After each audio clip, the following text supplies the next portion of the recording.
राधा का प्रतीक ऊपर से देखने में बड़ा साधारण सा है, सुंदर है लेकिन साधारण सा है।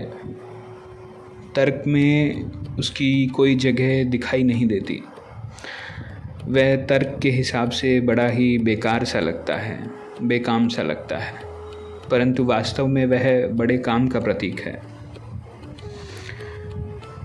कृष्ण को समझते समय तुम यह जानोगे कि कृष्ण को यह समाज उनकी गीता, उनके उपदेशों के कारण जानता है, परंतु राधा को उनके प्रेम, त्याग और मौन के लिए जानता है। राधा के शब्दों के लिए उनकी पहचान नहीं है। और साथ ही में एक सवाल तुम्हारे भीतर अवश्य आएगा कि राधा कृष्ण से ऊपर क्यों हैं, श्रेष्ठ क्यों हैं? उस प्रतीक को कृष्ण से भी, जो परमात्मा बताया गया है, उससे भी ऊपर क्यों रख दिया गया है? इसके जवाब के लिए तुम्हें कुछ समझना होगा।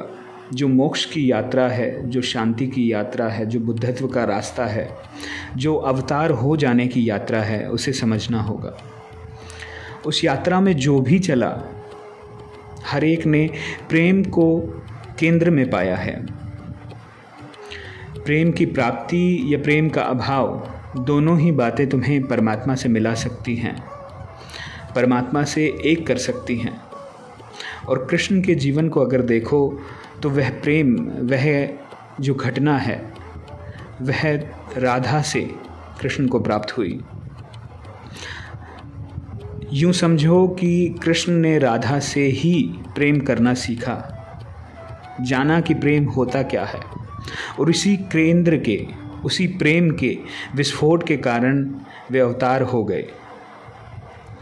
इस ढंग से देखो तो जो कृष्ण ने गीता कही, जो विस्तार अपने प्रेम का दिया, उसके केंद्र में तुम्हें राधा दिखाई देगी, राधा का प्रेम दिखाई देगा। और जिसने भी सत्य जाना, इस बात को उसने देखा, इसलिए वे राधा को कृष्ण के बराबर या नीचे नहीं रख सके। वे जानते हैं कि सत्य का दर्शन सत्य की व्याख्या से सदा ऊपर होता है, और वह दर्शन कृष्ण को राधा के साथ प्राप्त हुआ, राधा के संग के कारण प्राप्त हुआ। इसलिए राधा को वे ऊपर रखते हैं। और इसी कारण इस सभ्यता ने गीता से भी ऊपर रास को रखा, मस्ती को रखा, तर्क से भी ऊपर भाव को रखा, और इसीलिए हमने कृष्ण से ऊपर राधा को रखा। राधा की अवस्था सभी कुछ रखती है। राधा की अवस्था में दोनों ही घटनाएं हैं। प्रेम की प्राप्ति और प्रेम का अभाव दोनों ही राधा के जीवन में दर्शा दिया है हमने, क्योंकि ये ही दो अवस्थाएं हैं जो तुम्हें मुक्त कर सकती हैं, जो तुम्हें परमात्मा से एक कर सकती हैं, जो तुम्हें सत्य दिखा सकती हैं। इसलिए राधा को हमने सबसे ऊपर रखा है।